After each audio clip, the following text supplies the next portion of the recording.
Hello everyone, welcome to my channel, Cheryl Ohms.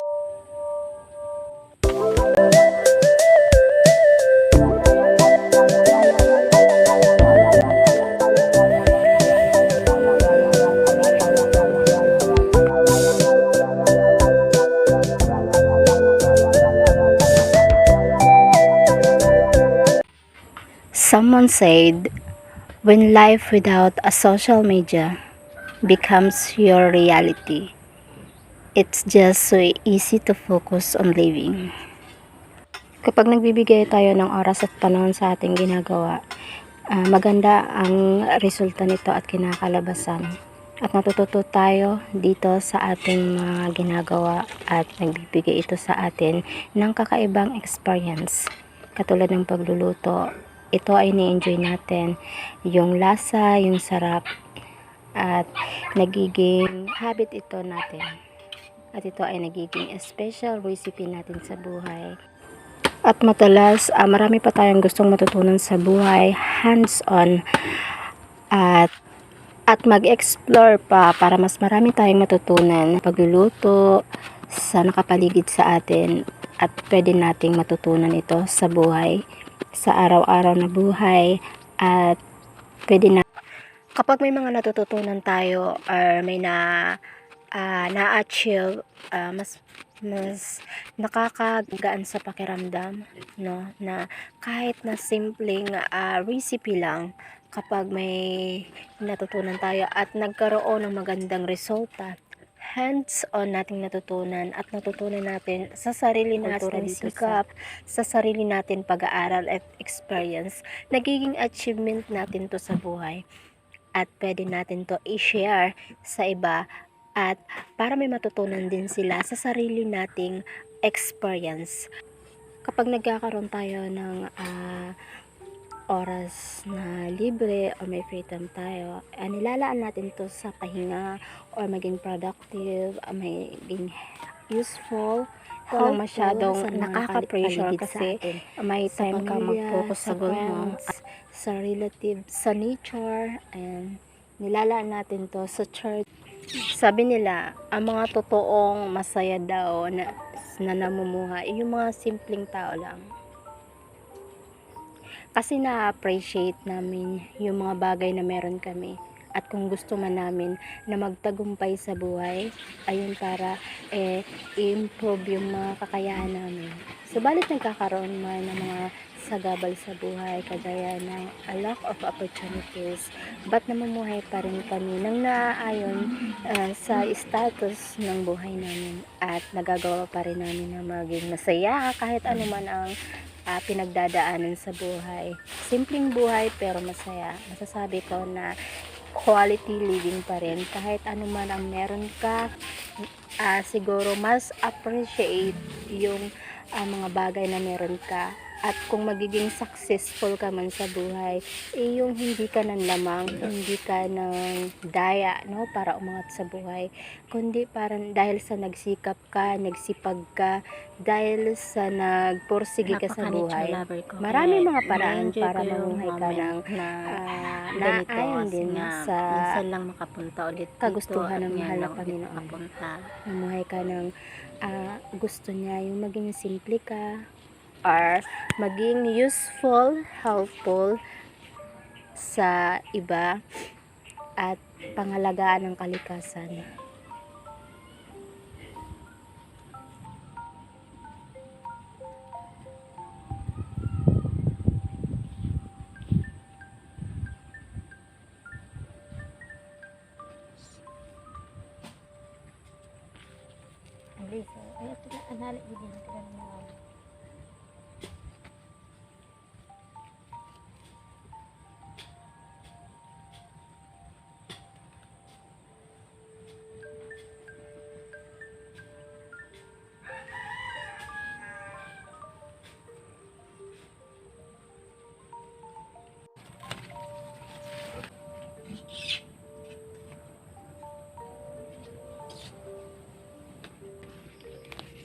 Sabi nga nila, nobody's perfect. May kanya-kanya tayong pinagdadaan sa buhay, struggles, trials sa buhay. No?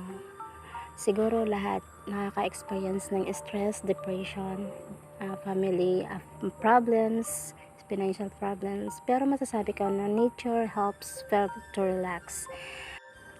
Nakakatulong ang kalikasan para ma-relax ka or para maging feeling good ka.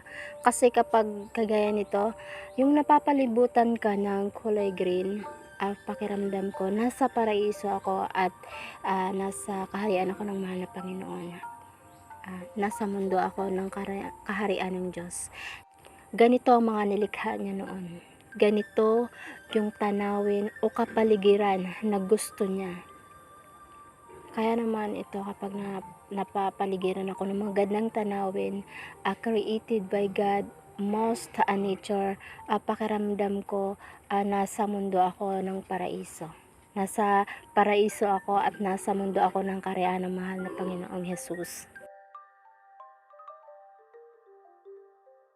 At yung mga nagtatrabaho dito, ang tingin ko sa kanila, sila yung mga mabubuting pastol ng mahal na Panginoong Diyos.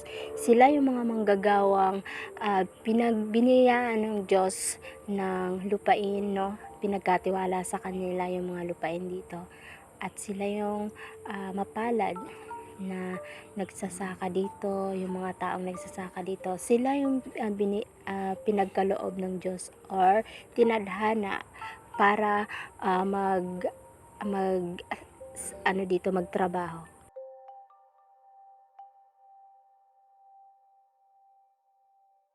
Ini-enjoy ko yung moment na nandito ako kasi hindi ko alam kung kailan ulit ako makakapunta dito kasi parang yung may mga times na babalik ka sa mundo ng realidad, no, na hindi kasi ganito yung mundong ginagalawan ko. Kasi yung mundong ginagalawan natin talaga din ng mga tao na yun ay magulo, maingay, mausok, polluted, at hindi ganito.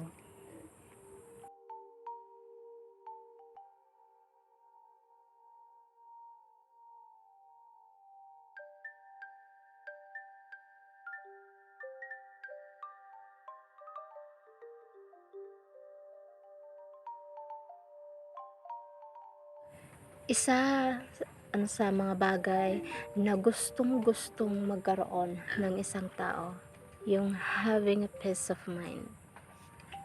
Gusto natin ng peace of mind, walang masyadong stress, yung walang pressure sa trabaho, walang stress, makaiwas sa problema, makatakas sa mga problema sa pera, financially problem, broken hearted, ayan, family problem, friends, sa trabaho, dami-dami nating gustong iwasan sa buhay at marisolbahan at gustong takasan at gusto natin magkaroon ng peace of mind. At kung pwede nga lang tayo maging bata ulit, no, para wala tayong problema sa buhay, kung pwede lang natin gawin yun, gagawin natin yun. So parang hindi ganun kasimple ang buhay.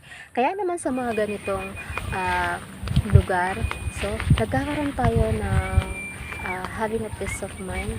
May nature help us to relax na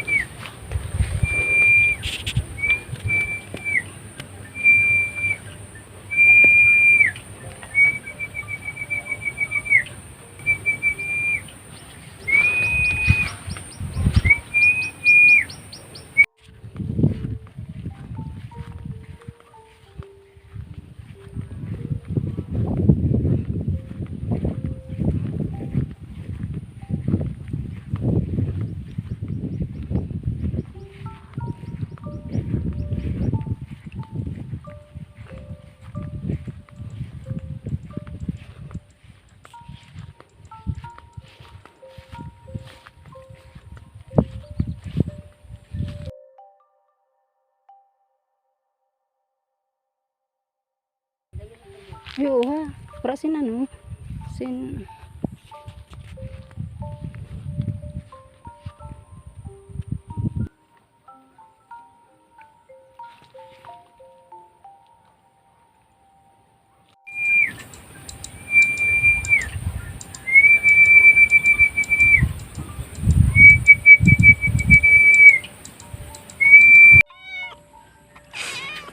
nakakatulong din sa pag-alaga ng mga hayop ang makaiwas sa social media kasi naglalaan tayo dito ng time, effort, no?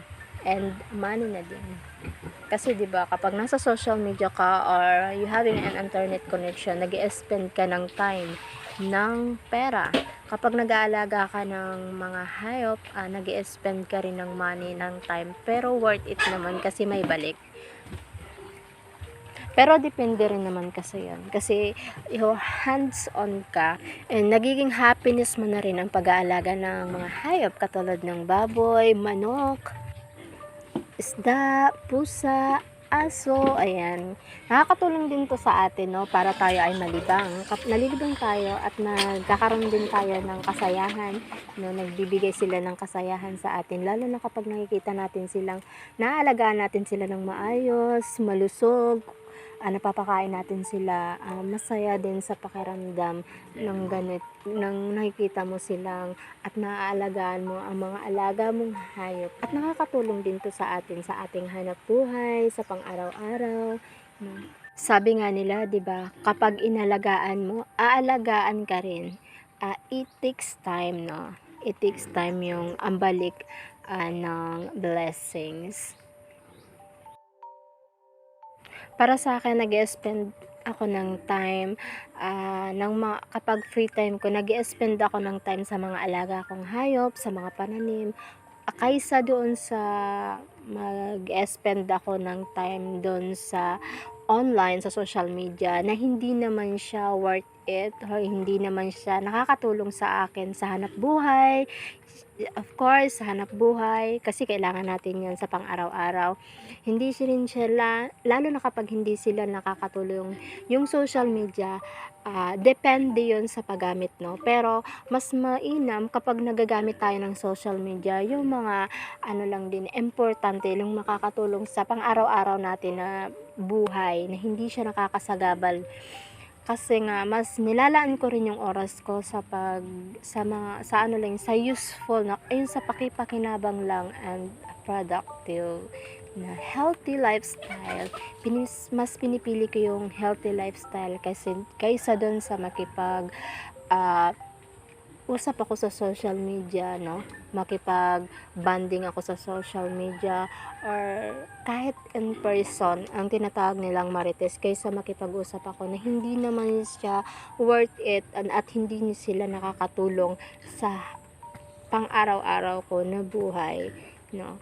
So, thank you so much. Hello everyone. Thank you so much sa panonood ng aking vlog and hope sana magustuhan yung aking vlog. At subaybayan niyo pa ako and thank you so much guys for watching my video. God bless us.